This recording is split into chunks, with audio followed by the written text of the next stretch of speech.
In Oklahoma, Governor Brad Henry signed a law, a scholarship program for disadvantaged students that will now allow 15,000 special needs kids to attend a private school of their choice. These are children with disabilities that now have access to vouchers to attend a private school of their choice, ensuring they have access to a quality education and lifting a burden from their parents as well, who would have otherwise been in search of an appropriate education for their children. And the empirical evidence behind the efficacy of school choice for special needs students is really growing. So I just want to touch on a few of those research points as well on special needs scholarships. In states that already have special needs scholarships in place, the evidence is growing that it's really, really working. Since 2000, Florida students with disabilities have benefited from vouchers that allow them to attend a public or private school of their choice. And today, nearly 20,000 students, special needs students in Florida, benefit from what's known as the McKay voucher program there. 93% of McKay participants are satisfied with their McKay schools, compared to just 33% of special needs students in the public school system there. Only 30% of special needs students say they received all the services required under federal law from their public school, while 86% of students in McKay schools said that their school had provided all of the services they were promised. McKay students were victimized far less than other students because of their disabilities. In public schools, 25% of students with disabilities report being physically assaulted, compared to just 6% of students in McKay scholarship schools. But notably, special needs students who remained in surrounding public schools have also benefited, which is really impressive. Researchers evaluating the McKay program found that public school students with relatively mild disabilities made statistically significant test score improvements, both in math and reading, as more nearby private schools began participating in the McKay program. So contrary to the hypothesis that school choice harms students who remain in public schools, researchers find that students eligible for vouchers who remained in public schools made greater academic improvements as their school choices increased. Other states across the country have taken note of the promise of offering vouchers to special needs students. Today, students with disabilities in Oklahoma, Arizona, Florida, Georgia, Ohio, and Utah have access to better educational options thanks to vouchers for special needs students. So while it's clear school choice can have a profoundly positive effect on students' achievement and attainment, where we've seen the greatest gains have been in states that really embrace just a wide set of sweeping education reforms. And there's no state that better embodies that than Florida. Beginning in 1998, under the tenure of Governor Jeb Bush, Florida began implementing a suite of just sweeping education reforms. They introduced merit pay bonuses for teachers and schools. They began grading schools on an A through F scale. They created high state standards, not national standards. They ended social promotion, and they allowed for alternative teacher certification. And since that time, achievement in Florida has really started to trend upwards since about 2000. 2 years after that whole set of sweeping education reforms was introduced by then Governor Jeb Bush, we've seen just tremendous gains in academic achievement. Under Bush's tenure and prior to No Child Left Behind, Florida implemented performance pay. Schools began receiving bonuses, so both the schools and the teachers, for improvement, and this goes directly to principals and teachers circumventing collective bargaining.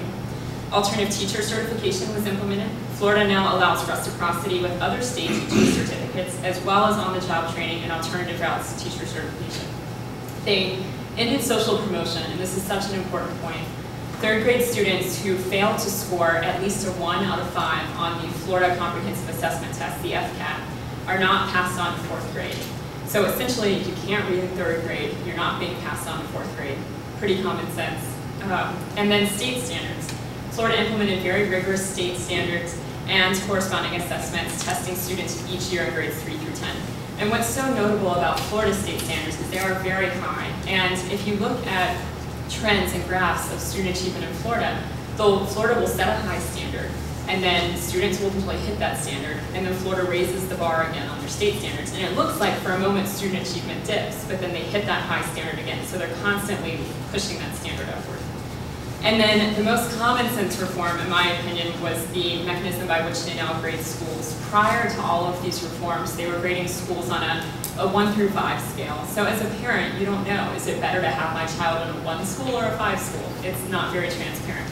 So they shifted to an A through F scale, which provided much greater transparency for parents and, incidentally, also attracts tremendous media attention every spring when the grades come out. And then options out of failing public schools. So that transparency is only really useful as long as you have options to escape failing public schools. So they didn't just demonstrate through the grading system whether a child was in a failing school or not. Florida gave parents options to act on that information. As I mentioned earlier, Florida parents have access to special needs vouchers, but they also have corporate tax credits, charter schools, and the largest online school in the country. And as a result, the academic achievement for all students in Florida has improved tremendously. But notably, the academic improvements made by subgroups in Florida, special needs students, African American students, Hispanic students, low-income students, are really the most impressive. African American students in Florida now outpace or tie the statewide average of all students in reading in 8 states. That is really impressive. African American students in Florida now beat or tie the statewide average of all students in 8 states. And Hispanic students, even more impressively, now outpace or tie the statewide average of all students in 31 states. And it's just really, really amazing. Florida has significantly narrowed the achievement gap, while at the same time improving results for all students.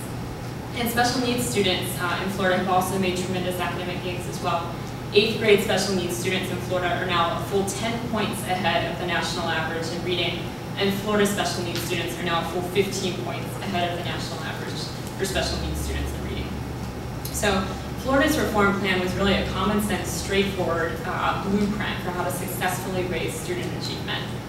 So we know school choice works, we know parents are happier, we know kids are safer, we know academic achievement and attainment has increased. So a few words in closing just on the parental impact of school choice, which is so important too.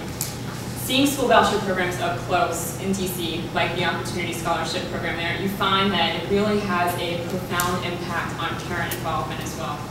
We've seen parents, previously high school dropouts and even drug addicts, go back to school and earn their GEDs and clean up their lives. And they do this because they see the positive impact a quality education has on their own children's lives, which has inspired these parents greatly. School choice has a positive impact on the entire community that's involved. Moreover, Dr. Patrick Wolf, who I mentioned earlier, the lead researcher on the DC Opportunity Scholarship program, found that after a few years, parents of voucher students actually felt a fiduciary responsibility to figure out how their schools were spending their voucher money and whether they were spending it efficiently or not. Dr. Wolf notes that because of school choice, parents move from being public school clients to private school consumers to involved citizens, and that's such an important transition. So just to recap, the empirical evidence shows that school choice improves learning, has a positive competitive effect on surrounding public schools, it increases graduation rates and educational attainment, and it improves parental involvement. Thank you.